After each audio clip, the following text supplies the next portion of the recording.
Hello, hello mga katombi. So ito na naman po ang inyong Billy Boy, ang muling nagbabalik sa buhay sa bansang Paris.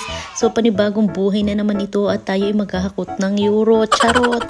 So ito na nga ho si Billy Boy, papasok na naman ho sa trabaho. Bali alas 11 nga ho ng umaga ako pumapasok. Tapos arin na nga ho, nakarating na ho tayo dito sa may Airbnb. Sobrang lakas ho ng Airbnb ni Sir. Kaya kung gusto ho ninyo mag-rent, i-PM nyo lang ho ako at ibibigay ko sa inyo ang details.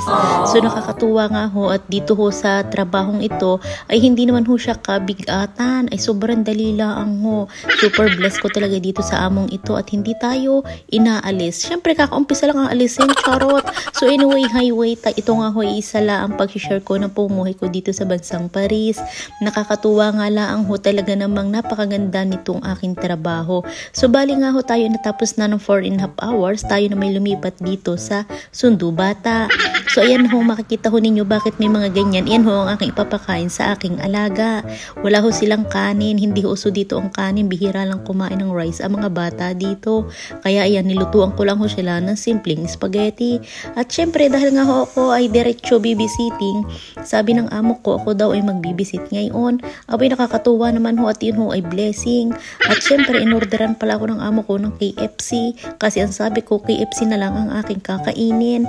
So dito nga pala ganyan ho kitain ang pera. Bago mo kitain ang iyong ay bagay ambot talampakan na. Charot, hindi naman ho. So ayan ho, tayo ay babysitting ngayong araw at kaya ito ho ay dagdag income na naman. Habang malakas pa ho ang akin tuhod, syempre tayo ay magtatrabaho. Dahil kapag mahina na ang tuhod, tayo uuwi na ng Pilipinas. Normal. So ayun na nga ho, tayo ay kumakain at talaga naman ako gutom na gutom. Bago nga pala ako kumain, dapat tulog muna ang mga alaga ko. Kaya ayun, natutulog na sila. Iba naman ho dito magpatulog ng bata. Hindi ho basta sila tinatapik-tapik na katulad ng sa atin kakantahan pa. Dito ho, iniwanan na lang sa kwarto at sila bahala nang makatulog sa kanilang sariling sikap. Charot. So ayun na nga ho, tulog na nga sila at ako'y kumain na ho diyan. Sobrang sarap ho ng order ni Madam at enjoy na enjoy ko. At so yun lang ho ang aking isi-share sa inyo. Itong buhay ko dito sa bansang Paris. Bali tayo nagtrabaho ng alas 11 hanggang 3:30 ng hapon kanina sa paglilinis. At ngayon naman, sinundo ko ang bata ng 5:30 at ngayon babysitting pa tayo. Hindi ko alam kung anong oras uwi ang aking amo. Basta ang importante ho, ako ay may trabaho. So ayun lang. God bless po. Bye bye. Thank you for watching.